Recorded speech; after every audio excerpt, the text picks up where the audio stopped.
Nagpapabala ang Pangulong Bongbong Marcos Jr. sa mga may arrest warrant kaugnay pa rin sa flood control scandal na nagtatago pa rin ngayon. Sa inilabas po na video ng Pangulong Marcos, pinayuhan niya ang mga pinaghahanap pa rin na sumuko na.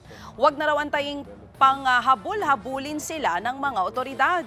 Mas makabubuti rin daw ang pagsuko sa kanilang sitwasyon. Ayon sa Department of the Interior and Local Government, DILG, 8 sa 16 na may warrant ang at-large pa rin o hanggang sa ngayon pinaghahanap pa. 4 daw sa kanilang pinaniniwalaang nasa ibang bansa. Kabilang po dyan ang dating kongresistang si Zaldico.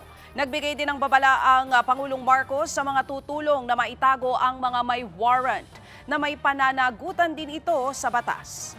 Sa lahat ng natitirang akusado, ang aking payo sa inyo ay sumuko na kayo. Huwag nyo nang antayin na habul-habulin pa kayo. Mas maganda para sa sitwasyon ninyo na sumuko na kayo para maganda ang inyong pagsagot sa mga aligasyon na dinala kontra sa inyo.